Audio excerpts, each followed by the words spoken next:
This episode of Primitive Culture is brought to you by Audible.com, offering more than 180,000 titles for smartphone, tablet, and desktop. To get a free audiobook of your choice and to help Trek FM at the same time, visit audibletrial.com/trekfm. And also by Enterprise in Space, an international program of the non-profit National Space Society. Find out how you can help science and education and become a virtual crew member aboard the NSS Enterprise Orbiter by visiting enterpriseinspace.org. And if you want to join the conversation and share your thoughts on this episode, join the Babel Conference, our listeners group on Facebook. Just type BABEL into the Facebook search field. We look forward to seeing you there. This is Tim Russ, Lieutenant Commander Tuvok on Star Trek Voyager, and you're listening to Trek FM. Open your mind to the past. Oh, this may mean something. I've been coerced into watching tonight's movie. You do have books in the 24th century. It's a primitive culture. I'm just trying to blend in. Some people think the future means the end of history. We haven't run out of history quite yet.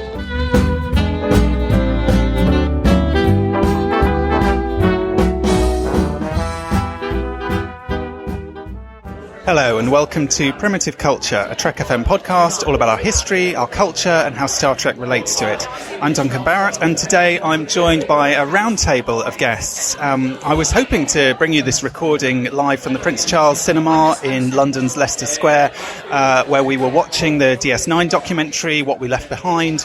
But unfortunately, we got turfed out of the bar there, so we've had to come to another cinema bar instead. So we're actually at the Curzon, just up the road, which, to be honest, is a much nicer bar. And I'm joined here by several people who have watched the film today with me. I think none of us for the first time. First of all, I've got Carlos Miranda here. Hi, Duncan. Thank you very much for having me on. Hi, Carlos. Always good to have you back on the show. I've got Drew Barker here. Hello there. Thanks for inviting me as well. And I've just been introduced to a friend of Drew's called Andy. Andy Palastides, is that right? Yes, hello there. Good to have you all with me. Now, am I right in thinking that all of you have seen the documentary before? This is not actually your first viewing, even if it's your first cinema viewing. Oh, it's my second time. I saw it because I was a backer as well, but I do believe it was Drew's cherry was popped this evening. Yeah. Was it? Is that right? You hadn't seen it before? That's correct, yeah. First time tonight. And what did you make of it? Yeah, it's very enjoyable. I thought it was really good. Very thorough documentary. Did it live up to expectations? Is it kind of... Because I remember when... I don't know about you, Carlos. I mean, we saw it... Well, actually, you saw it the night before me, but broadly speaking, we saw it at the same time. I felt when I first saw it, it kind of lived up to expectations, but at the same time, it went so much further than I was expecting, because it's so much sort of more than just a documentary. It's kind of... I don't know, there's something more rich and creative and quirky about it. It wasn't so much a documentary about the show as it was about the story of making the show. It was a story about the cast and the crew, not this was a Star Trek show which tells the story of that. It was a much more personal story for the cast, and that was a big theme throughout, with Ira Stephen Bear telling that we started making this for the actors to give them a sense of validation, and then we started including the writers and then the cast and finally the fans, and it just became a big love fest for Deep Space Nine. And it's definitely something that has kind of snowballed. I mean, they talked about this a little bit in the kind of after film. They had a sort of a pre-recorded Q&A, well, not a Q&A, but a pre-recorded kind of roundtable discussion with Ira and some of the producers of the film, talking about how they came to the decision of making more of the HD footage and so on. I think you've all been involved, or some of you have been involved as backers from the beginning. I mean, I donated a bit when they were desperate for more HD footage. That was the thing that got me. They sent me a little coin. I didn't get my name up on the screen, but I got a little coin in the post to say thank you. But it was interesting. I got the sense that a lot of people there probably had been involved in crowdfunding that documentary one way or another. Yeah, I mean, I was involved. I think I think I might have told you the story. The day they launched the documentary, I'm sorry, not the documentary, but the Indiegogo campaign. They launched it in the U.S. And I think like West Coast time, and I woke up here and it was the morning of. And obviously on Star Trek Twitter, it was everywhere. And I was like, well, of course I'm going to back this. And then I was heading to a meeting that morning. And on the tube that morning, Alice Sanderson Digg was sitting right across from me, and I was like, okay, this is clearly a sign. I have to give, I'm going to give money. So I gave, you just gave the money to him, right? Yeah, I was basically just like, here. And he was like, please, leave me alone. No, but it was, I ran into him on the tube, and then that night I gave, like, immediately. And I couldn't be more excited about, like, I guess, at the end result. And just to kind of echo what's already been said, I think that the doc is such a nice celebration of the show, but also of the fans and the community that has been built up around DS9. But oddly, this documentaries are really usually about something that's happened, and I think the most interesting element of it was the writer's room and this idea of a mythical season 8 and where could the show go if it was being made in the here and now. So it was I think it's a nice like trip down nostalgia, but also like a real celebration of the show and of the people that made it, and also kind of looking forward. So I just think it was fab. They managed to bring something new, certainly, with that writer's room, and that was the thing for me going into it that I was the most excited about. What did you make of that, Drew? Had you had that kind of spoiled for you by this point, or were you genuinely going in as fresh as those of us who saw it last October were? No, I must admit I had been spoilt a little bit by the season 8. I thought it was really good, actually. A documentary can be quite dry, but this certainly had like the wow factor going for it, I'd say. It certainly has that. Just moving on a little bit, the thing that I thought maybe we could all have a little bit of a sort of discussion about was one of the things that struck me when I first watched the documentary. One of the things that came out of it very strongly was Terry Farrell's role in it, and the way that the departure of Terry Farrell from Deep Space Nine was handled. And I'm not necessarily saying that the film is necessarily making any huge revelations or anything like that, but it does kind of shine a spotlight on that moment. You see, she is very emotional about it, even, now, whatever it is, 20 odd years later, it's clearly a raw nerve. And it just made me sort of think back to, going back to watching DS9 in first run and going back to hearing that Terry Farrell was leaving, discovering, that Jadzia was going to die. I think that was spoiled, certainly for me. I'm pretty sure I knew she was going to die before I saw it. And then sort of trying to adjust to this new Dax, trying to adjust to Ezri, and all the kind of baggage that goes along with that. And I just remember watching that first episode of season 7 and, actually feeling very sorry, both for Ezri and for Nicole de Boer, thinking, gosh, what a weight on your shoulders to be in that position where you're taking over from someone that no one, not least the person themselves, really, as it seems, really wanted to leave.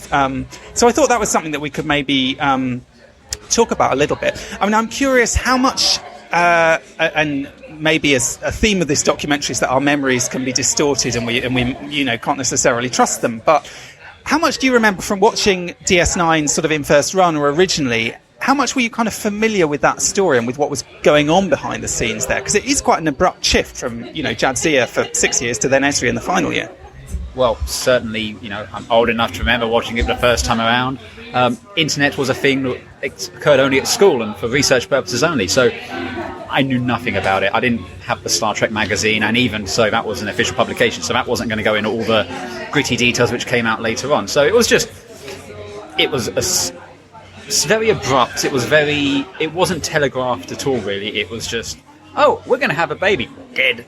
And it was just like, what the hell? And then bringing back Ezri, I don't think anyone saw that coming at the time. So it was just a real shocker.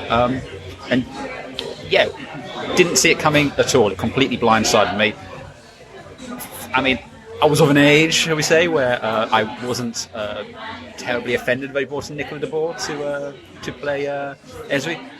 Perhaps. See, I was of an age that I think I was quite offended that Terry Farrell had left, which is, the other side of that coin. But yeah. I'm quite interested into which one of us is older now, but that's a discussion for off the cast. But certainly it was, a different dynamic. It was a very different Dax, and I think that was good. It was the fact they did cast against type, and they didn't just try and replace Terry Farrell. They gave us a new character who would just interact as Dax, and I think that was a clever way to do it, whereas the easy answer perhaps would be to just bring back another person, slot them in, and then just pretend nothing happened, like we saw in Deep Space Nine with Moogie, who had 2 actresses before they settled on Cecily Adams.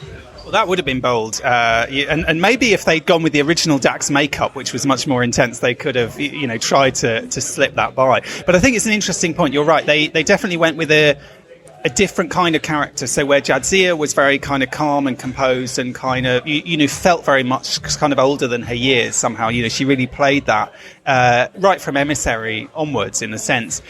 With Esri, the emphasis was very much on this young woman who was not particularly confident, who didn't have much confidence in herself, who'd not been through that whole training, was kind of sort of, in a sense, sort of playing against type. It was a different... It was a very different personality that they were going for. And I think that was problematic in some ways because it did make it easier for both other characters in the show. I'm thinking of, say, Worf and Garrick particularly gave Esri a hard time, but also for the audience as well. I think those characters are almost voicing some of the things the audiences are thinking. We've had this really strong, confident female character, and now we've got this young woman who seems almost quite weak on the surface. And obviously they kind of delved into that, and I don't think ultimately maybe that's where they went with Esri, but just from first impressions maybe that was the kind of sense you got. They'd certainly gone for someone very different. Yeah, they did. I think Nicola de Boer had obviously big shoes to fill, and I don't think it would have worked if they'd carried on with the confident character. So I think it's a good move to bring in a younger Dax.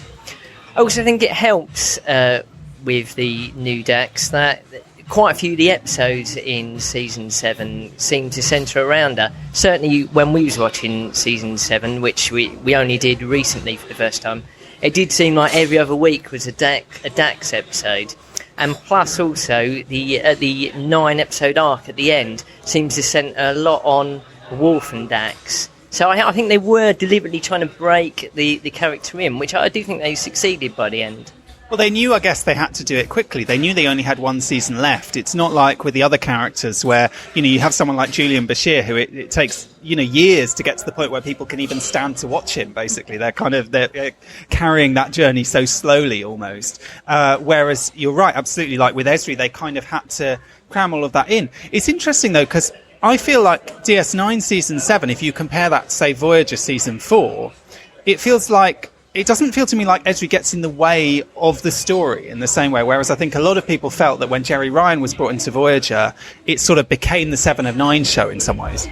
I think the difference there is, though, with Jerry Ryan, she was deliberately brought in to try and boost the ratings, whereas Nicola de Boer was brought in just to replace Terry Farrell to replace that. So there was a different dynamic going on there.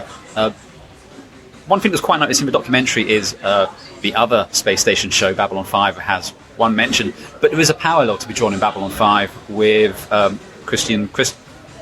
Can't remember the actress's name. Right. But because she leaves, Claudia Christensen, something like that. Yeah. Ivanova. When Ivanova leaves at the end of season 4 and they bring in Captain Lockley, who, while is a different character, she's still playing the same archetype of a character, and that's very jarring because you're inviting direct comparisons between the two.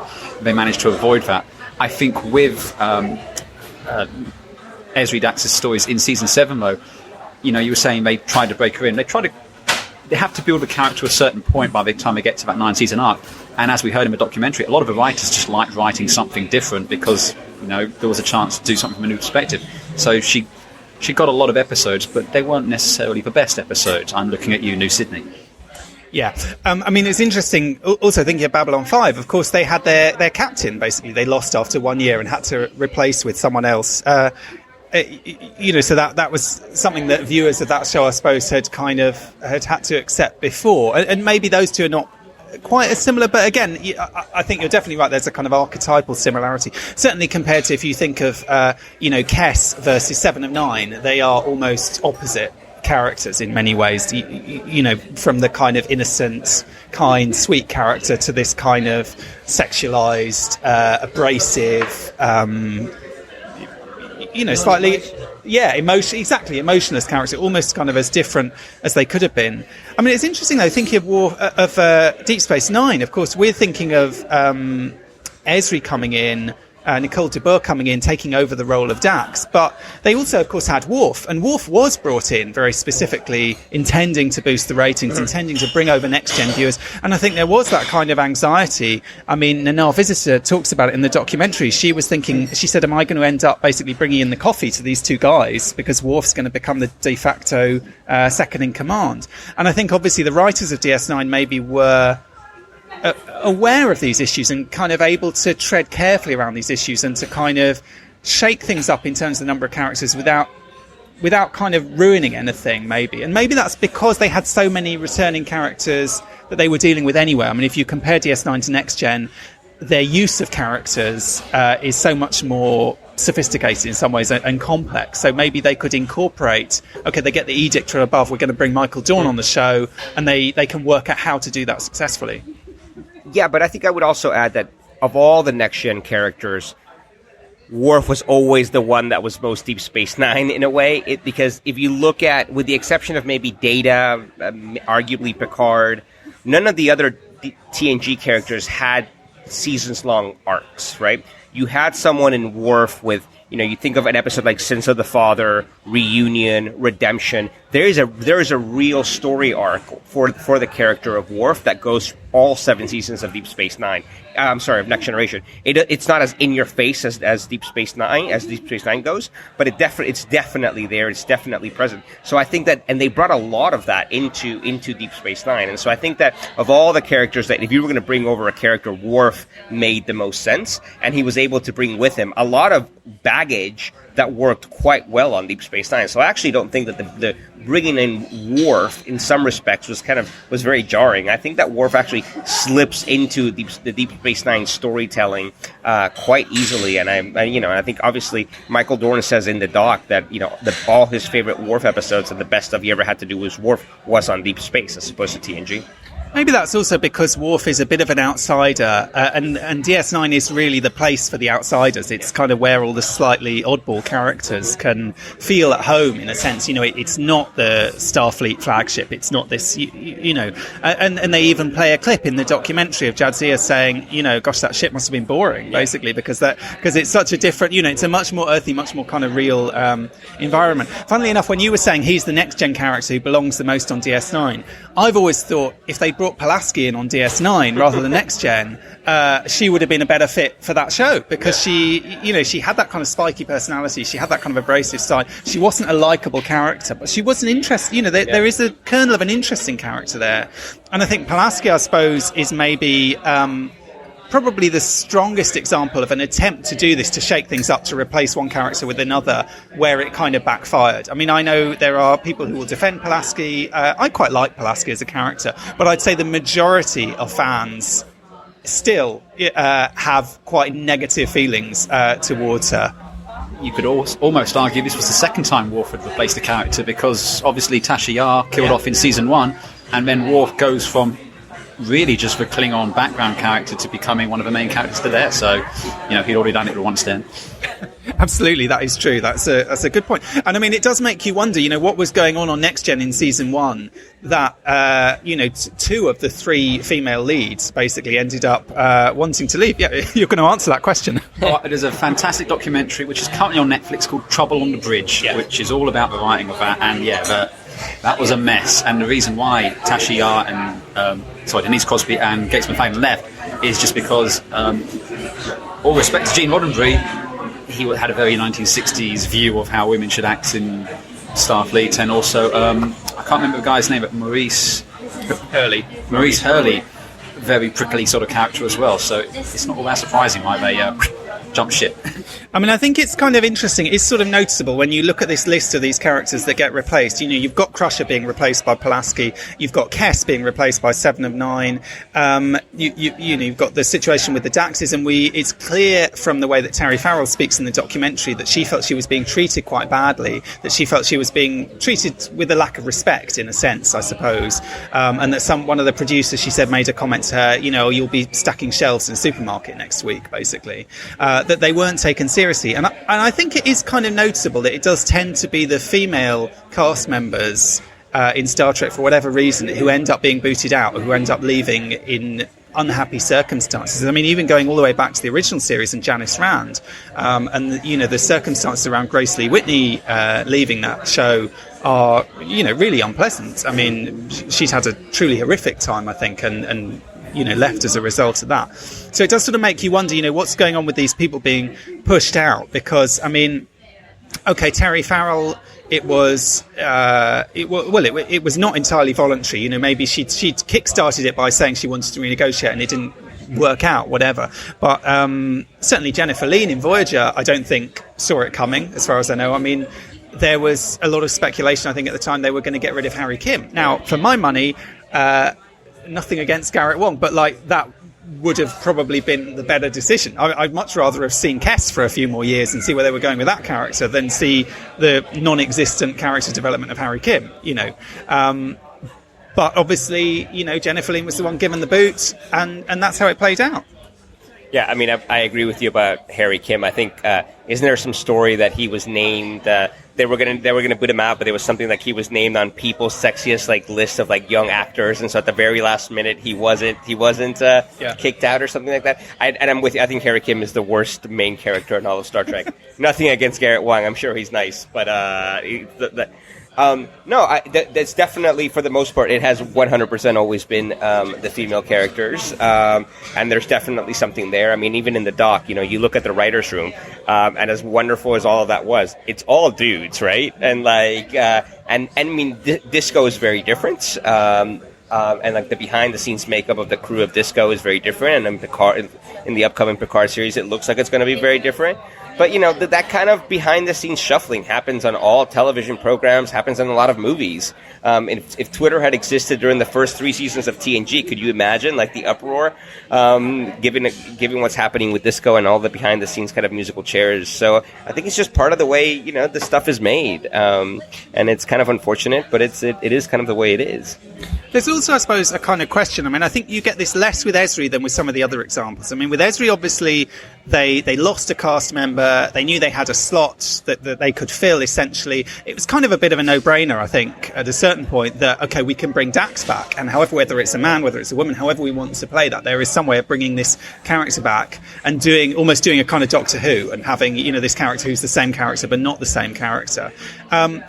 But in all these other examples, I suppose, the person is being brought in quite deliberately to serve a function. So if it's Michael Dorn, it's to try and bring the next-gen people over. If it's Jerry Ryan, it's to try and target the 18 to 30-something men. You know, they were quite specifically explicit about that. And this was why I think Kate Mulgrew had such a poor relationship with Jerry Ryan, was because she was very angry about it. And she felt, justifiably, I would say, that they were doing a show which, you know, was quite kind of feminist, which showed these women in positions of authority, which didn't really sexualise them, which treated them seriously, and then they kind of undermined all that work by suddenly bringing in this character who's being treated very differently. And even, you know, going back to the original series, Chekhov, I mean, Chekhov was designed to be, you know, he had his monkey haircut, he was designed to, like, bring the kids in, basically. So I suppose you have these characters who come in, and there's this assumption that they're going to sort of drag a whole demographic with them to watch the show. And that in itself must create a lot of pressure on them, pressure on, you know, how that's going to work out, but also, obviously, a degree of tension around the rest of the cast. So, you know, you've got Kate Mulgrew reacting badly to Jerry Ryan. You've got our visitor saying she was very anxious about Worf. I don't know if anyone was particularly worried about Nicole de Boer, but, like, there is a potential in these situations for things to be shaken up. And everyone always talks about on these Star Trek shows, you know, this sense of family and camaraderie and all that. Well, when you have people being, you know, shown the door and some stranger turning up to replace them, in effect, that must be difficult. I mean, it must be hard enough on shows today, like The Walking Dead, where you've got people kind of leaving, coming and going, the sort of revolving door. But, I mean, certainly in that kind of era where there seemed to be at least an expectation of more stability. You know, the same characters are in every episode week after week. You know they're not going to die, usually. You know, there's some kind of reliability there. I think these kind of big casting changes potentially could have a huge impact. I think they often want them to have a huge impact, though. That's why they do it. They're stirring the pot. I mean, you know, the reason they're brought in is because they've reached a certain amount of stagnation. I won't comment too much on Voyager because I have very deep-held views on that show, which has nothing to do with the cast, everything to do with the writing. Also, Garrett Wang is not the worst character in the history of Star Trek. That would be Chakotay. That's a discussion for another day. I mean, this goes all the way back to the original series as well, with Nichelle Nichols as Uhura, who very publicly has said she was going to quit because all she was there to do was to, you know, hello, Kirk's Enterprise, how may I direct your call? And it was only the intervention of Dr. Martin Luther King who's saying, no, it is very important you are visible and seen there, that you stay, and that is why she stayed. And, you know, in the movies she started to get more to do and all that, but just at the time, her being there was enough, and that's what kept her. And it was the intervention of Martin Luther King which kept her in the show. Otherwise, she'd have left probably middle of season 2, and then, this revolving door would carry on. So yeah, it's nothing new when it comes to Star Trek. We've seen it with Discovery, though, by design, where you've had Jason Isaacs as Captain Lorca, who was only in there for the one season sort of thing, and then they've replaced him now with Anson Mount, who has now been replaced by whoever we're going to get in season 3. So Discovery's in this world of where, like you said, Walking Dead and everything, where characters, no one is safe. Discovery's a lot looser with, who will and will not die. I mean, I don't want to put any spoilers, but I certainly felt at one point Saru was going to leave in season 2, and I was fully prepared to accept that was going to happen. So. They definitely made it look that way, and I think in some ways I found it more unsatisfying when that turned out to be a kind of fake out, because I feel like they have set up, they have kind of made you believe that they might do something like that, and then they just sort of cheated it in a way that in previous Star Trek we just accept, obviously they're not really going to die, but obviously that's, dying is one way of getting rid of people. And I thought it was interesting, Terry Farrell says in the documentary, she gets quite upset and she says, I didn't mean I wanted to die, she's like, okay, so maybe I wasn't going to be there, or I was going to do she wanted to do like every other episode or something. She wanted to kind of have a sort of lighter schedule, but the fact that they killed her character was what she was really upset about. From what I understand, and this isn't mentioned in the documentary, but I've heard elsewhere, what she wanted was the same deal that Cole Meany had, where he could go away and do a film for a couple of episodes and then coming back, because, he had a film career. He's in Con Air and, the stuff like that. And when she went to the producers with this, and I believe it was specifically Rick Berman, basically said, no, it's not happening. You go and stack shelves and all that, and Len left, and a lot of that just came from there. I will say the worst fake out where I thought they were going to kill a character didn't, and then I was really disappointed, was actually Battlestar Galactica. In the Battle of New Caprica, I honestly thought they were going to destroy the Galactica and Edward James Olmos and all that, and then the show would carry on with Pegasus, which would have made a lot of sense at the time, but then they didn't, and I was just like, it's a bit of a cop-out now. You built an expectation where you're going to do this dynamic, different thing, and then you don't do it, and now I feel cheated. Well, that is always the danger, I suppose. It struck me, actually, when you were saying that. The other person who has a very similar story about Rick Berman is Will Wheaton, who basically tried the same thing. He wanted to do he actually had a film career before he was started on Next Gen. He was probably one of the more successful of those actors.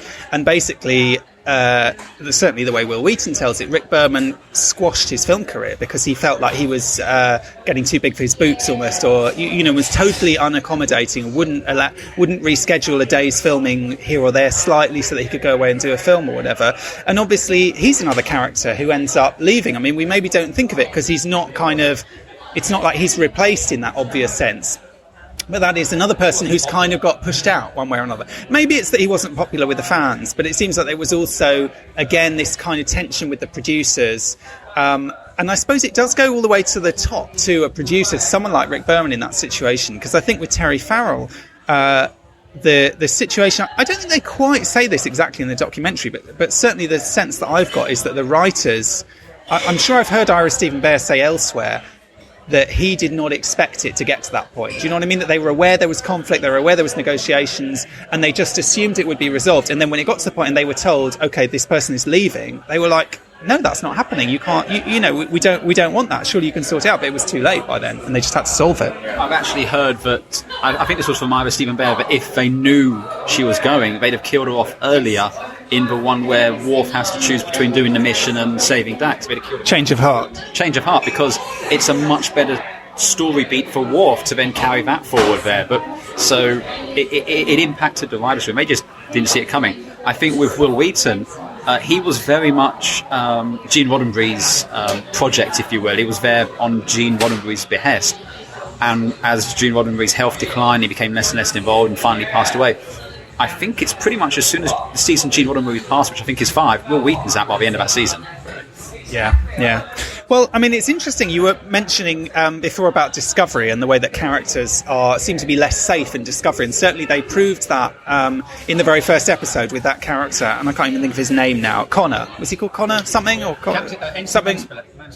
Yeah, okay. Oh, no, I don't mean in season 2. I mean in season 1. I mean, yes, they did it again in season 2. But in season 1, they had the guy who'd done all the press junkets, who'd done... Yeah, okay. And then he died in, like, the second episode, having barely been glimpsed on screen. And that, I think, was definitely a way of sort of gesturing, saying, you know, this is not your dad's Star Trek or whatever it is. You know, this is this kind of modern Star Trek. This is how we're going to do it now. But they do also have this thing with the captains where it is this kind of revolving door.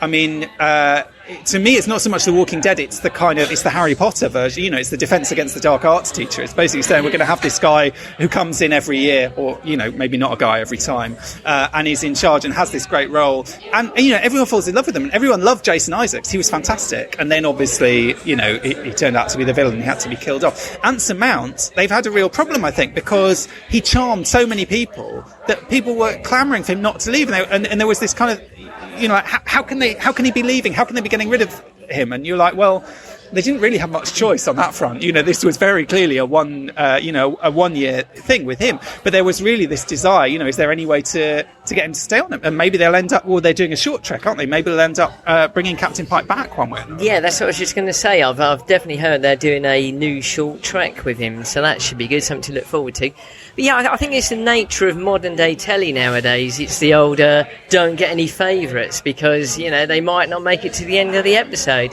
which I do think makes for better television, certainly better than the reset button format of like your Voyager and your TNG now you're actually on the edge of your seat watching a programme thinking, is my favourite character going to make it to the end?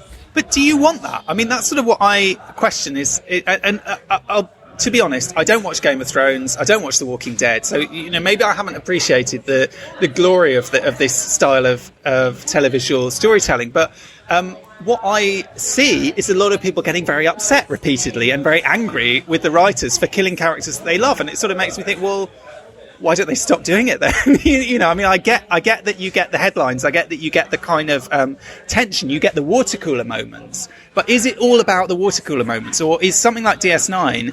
I mean, we saw them plotting this episode of season 8. They're very focused on the plot. It is all about like the act close, you know, ending sort of cliffhanger moments, the kind of moments. But is that what DS9 is about, or is it about these characters that we love? And in a way, if you make it all about the plot, is that a danger? And that is something that they talk about, I think, in the documentary. You know, Ira says that Michael Piller was very much, you know, character first, plot second. Yeah, I mean, obviously we only get a few minutes of what a season 8 will be like, and I think that the DNA of the show would have, you would like to think that the DNA of the show and the style and the culture of the show would have continued going on. But, I mean, going back to your comment, I don't know, I think I do enjoy the tension of a show like Game of Thrones where you actually don't know that your favorites are going to make it from week to week. And I think that, you know, I think Star Trek, I think Deep Space Nine was...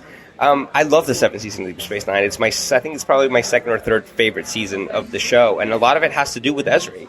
I actually think, going back to your list, I love Jadzia. Jadzia was always one of my favorite characters, and you know, I think what Terry Farrell does with the character itself, she's an amazing Star Trek character. But I think the show gets, the show gets better, and I think other characters get better because she passes away. I think the character of Worf, the last season of Deep Space Nine, is one of the finest, like his finest hour. I love what Julian and Sisko go through because of the death of Jadzia. So I actually think it isn't just about the death of the character itself; it's what that death means to the other characters that you care about and how that propels the story forward. And maybe it's important in a sense that it comes out of the blue, that it is kind of unexpected. I mean, it is almost that kind of Game of Thrones-y thing. You know, the way that she's killed it is quite random. It's quite sudden, almost like Tasha Yar. You know, previously, it's not a death which is kind of. It's not a heroic death. She's not Spock saving the Enterprise. She's actually just in the wrong place at the wrong time, and then she's gone, and it's a bit of a shock. I mean, I suppose there's a difference between something like that, and even say in Discovery, there's a difference between the kind of random deaths of basically kind of red-shirting above the line characters, and this idea of this kind of revolving captain's chair, which kind of in a way almost made me think more of, as I mentioned, Harry Potter, but the other show that I suppose is really key here, thinking about this reinventing and bringing characters back, as I mentioned before, is Doctor Who, because Doctor Who is a show where, not only did they come up with a way that they could have a character, they could have notionally the same character all the way through, but played by different people and played quite differently. But also it's kind of baked into the fact that the companions change every few years, and the companions and the doctors might overlap, so you might get the same companion with 2 doctors and then the same doctor with 2 companions and so on. But baked into the premise there is this idea of a show that refreshes itself, that kind of reinvents itself, and it reinvents itself by bringing in new blood constantly, on a very regular basis. And obviously Star Trek doesn't do that necessarily, but it does. It is a show that's, like Doctor Who, been surviving for 50 odd years, and it has had to reinvent itself in other ways by, as they talk about a lot in the documentary, this, trying to distinguish each series. Okay, this is the one that goes nowhere, or maybe it isn't, but trying to find new ways of doing the same thing, whether that's through new characters or new ideas or however you want to approach that. It's amazing, really, when I think it was 3 years William Shatner was playing the Doctor, right, and he got too ill to play it, and it was literally just the producer saying, well, we're on to a really good thing here, how can we carry on the show but bring in a new character? And they thought, why not get him regenerating into this new actor to play the main role? And that here we are, 53 years later? And now it's become such a big part of the show, like the fact that you can, after a few years, bring in a whole new character, new TARDIS, new characters, and just, reinvigorate the whole thing.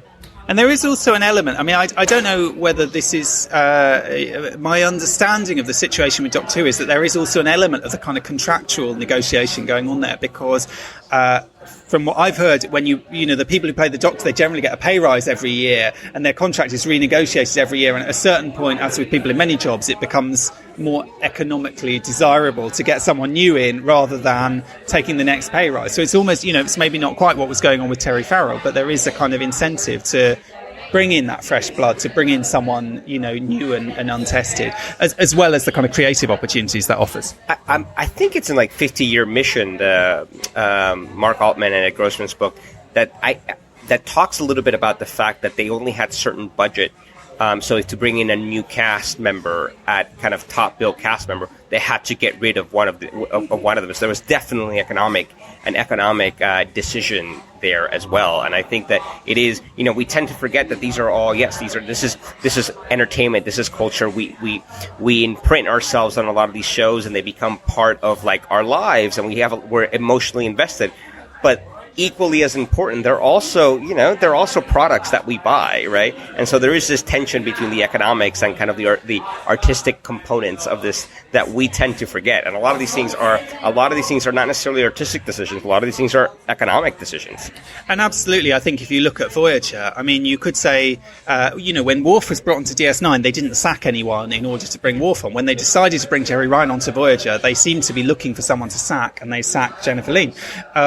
Which to me always seems particularly cruel somehow. And the fact that she overlaps by those 2 or 3 episodes, so she has to kind of actually turn up for work, essentially almost even after the point that she's been sacked, seems particularly kind of cruel almost. But no wonder Kes comes back years later in a kind of furious rage, wanting to smash the whole ship to pieces. There is, yeah, I'm not sure I'd go along with that one. Are you really going to defend Fury? Maybe a little bit. I am not a Kes supporter in any way, shape, or form. I think the idea of Kes, of this character that was supposed to be 7 years old and was going to age throughout each season, I think that was that could have been a brilliant idea had it been executed well. But it was not. But they were scared because they had an attractive young 20-something woman, and they were not going to do that. Totally, but I think that we could argue about the merits of how they delivered it, but I think the story of Fury, of this Kes coming back and being really, really, really angry, I think it's a great concept. Yeah. Okay, well, I can see that. Maybe it was a good concept, poorly executed, possibly. But, who knows? We can debate that. A good concept, poorly executed. A Star Trek Voyager story. Wow.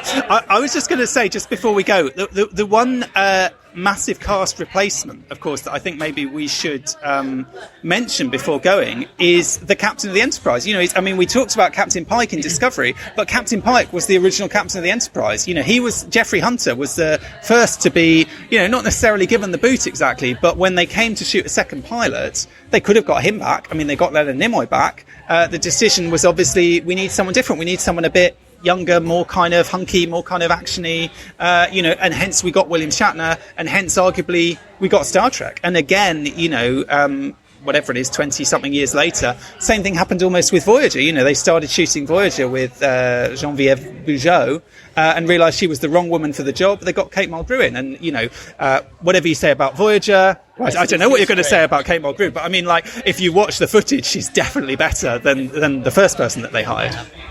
I'm not going to go too much into Voyager. As I said, deep held reviews, that's for another cast. I will say with Pike and Kirk, the original pilot was never aired, so that was purely a producer decision who said, we don't like the direction that this character's... We like the show, but we want someone a bit more Shatner-esque. And hence Shatner. And I think just going back to your earlier point about, you have Game of Thrones where, everyone is going to die. I think throughout all of Next Generation, and this is a show which replaced characters, you never thought anyone was in real danger. You never felt that. Even Best of Both Worlds was probably the closest where you thought maybe Patrick Stewart's going to go, because that was a rumour at the time. I think what we want is that happy medium between, where when watching a story, when watching a show, you want to feel the characters are genuinely in peril. You don't want to go, it'll be fine. Next week, hit the reset button, they'll be back again. So I think with Discovery, they're finding that happy medium where there is peril, people do die. Ariam being a perfect example recently, although she wasn't particularly well served up until that point, didn't see her dying like that. That was a complete... So, I think Star Trek needs to find that happy medium where there's real peril, people can die, people might die, but not every episode, and not where we're sitting around the next day doing, okay, who's on your death bingo for this week? I got Patrick Stewart for 500. But there's also the question of, you can shake up the cast without necessarily murdering anyone. Gates McFadden just went off to Starfleet Academy, and as implausible as it may have seemed that she left her teenage son on a spaceship going out, on dangerous missions while she was doing that, it was at least, it made it a lot easier to change their minds a year later and bring her back again. If they killed her off and dealt with the kind of trauma of that, then they wouldn't have had that option available to them. So I suppose there's sort of two questions here. One is like, how do you handle sort of plot shenanigans and kind of keeping the audience on their toes, and the second is, how do you shake up your cast? How do you try to find the right cast? Is TOS in some kind of iconic sense only complete once we have Chekhov, or is it arguably the episodes before Chekhov came along that are the best of TOS? And what is it that when we think of Voyager, we do often think of Jerry Ryan and 7 of 9, and in some ways that show did change its identity. I think when she came on board, to my mind, it slightly lost the identity that it had to begin with, and that something was maybe diminished in that way, as much as other people might say it was improved. What are these kind of creative decisions? They are about money. They are also, even if the producers make a decision about money, it's the writers who have to then kind of sell it. And I would say, for what it's worth, they did make a lot of effort to write 7 of 9 in interesting ways and to try and give her sort of stuff to do. They took that seriously as a writing challenge. But it's kind of... There's always got to be a kind of marriage of these things, the kind of practical considerations, the financial considerations, creative considerations, the sort of interpersonal dynamics, and that when you're juggling your cast in these ways, when you're not making it as stable and kind of solid and predictable as maybe we have come to expect, you're sort of you're opening up that kind of worms one way or another. Yeah, yes, I think it's a little bit apples and oranges, kind of comparing Seven to someone like Chekhov. We like Chekhov, and we lived with the character of Chekhov for almost 55 years. But ultimately, Chekhov is a really minor character in TOS and in the movies. Probably arguably even less in the movies, right? There's that really kind of famous clip of Shatner forgetting, who Chekhov is, like in front of him. It's very. I've always awkward. thought that's got to be deliberate, though. Don't you I mean, maybe, but you maybe, but I think I think 7. We could argue about whether or not it made the show better. I do think that 7 made Voyager significantly better in many ways, and I think that's a tonal shift of an entire show. Chekhov was just a minor character replacing another minor character, so I don't necessarily think that you can really compare them. Fair enough. Well, does anyone have any final thoughts before we go on this subject of cast changes? Maybe who you'd have liked to stick around longer? Anyone want to put in a defence for why Pulaski should have served 6 seasons? Or, yeah, Drew? Yeah, I do feel sorry for Pulaski, really. I mean, she only had the 1 season, which is never going to help. Perhaps if she'd had more, people would have come round to liking her. But I think the biggest problem with her is obviously attacking Data. He was obviously a beloved character, and then she comes in. A lot of people say they were trying to make the Spock-McCoy dynamic again. But I think the trouble with that was Data is quite an innocent kind of character. He didn't have, the nous of Spock. So it felt like she was just bullying him all the time. But, I think if we'd had more of her, perhaps we would have come round to her. And maybe that's the danger with bringing in a new character and trying to consciously evoke a previous character. That really, you do, as much as these are replacements, they do need to be their own people. They do need to be their own real characters. And actually, just thinking about Doctor Who, with the companions, there is that kind of element. Particularly, say, in the more recent years of Doctor Who, it's usually like a young woman. It's there's a kind of template in some ways. There's got to be some effort made to distinguish these people so they don't seem like they're just versions of the same. Do you know what I mean? That Clara doesn't seem like just a version of Amy. Do you know what I mean? Like with slightly different personality quirks. But exactly, that really. Characterizing is a big part of the work of the writers, and doing that job well, finding the right person to cast, finding the way for them to fit in, finding out how they interact with all the other characters is a really important part of that. Well, before we go, do you want to all let our listeners know if they want to track you down on social media and bombard you with their opinions about which characters they want to put in a spirited defence of? How can they find you to chat to you about those things? Carlos? Sure, we can argue about 7 versus Chekhov. That'd be a good fight in the, Sunkatse? Yeah, exactly. My money's on 7. All the money's on 7. Yeah, I'm on Twitter. It's at Double Mac with MACC. And find me. And I also kind of tweet and write when I can for TrekNews.net. So find me and we can argue 7 versus Chekhov. Fantastic. Drew? You can find me on Twitter at T23TY, or obviously on the Babel conference. I love reading what's going on there. And finally, Andy. You can find me on my own podcast, The Great Derelict, which is at greatderelict.libsyn.com, where I talk about anything and everything to do about science fiction. I'm also on Twitter at AndyFreeE. And I'm firmly of the opinion that Captain Janeway should be drawn up on charges when overturned from the Delta Quadrant and given a court-martial. Come at me. Fantastic. Well, thank you all for joining me, and we've had a great evening watching the DS9 documentary. It's great to have a little chat afterwards about this. But cast changes in Star Trek are not the only thing we've been talking about on Trek FM this week, so here's a listen to what else you might have missed out on the network. Previously on Trek.fm, Earl Grey. But just really in a most passionate way he could, in a compassionate manner, he goes to him, "You are not alone. We're here to help you to do this together." And that means so much to me. I guess being the youngest kid in the family, so I kind of think, that, you don't want to be left out. So that feeling where no one's listening to you. But to see Picard really reach out to him, and he wants to help him with all his might, but there's just there's that divide with him not being able to speak or hear. Melodic Treks. Eventually, the screen goes to white, and then you cut to Ripley's ship that's been derelict for 57 years. And there's this very lonesome sounding string melody that's playing. And I don't think it's a direct lift, but it's certainly very, very similar to a piece by Aram Khachaturian.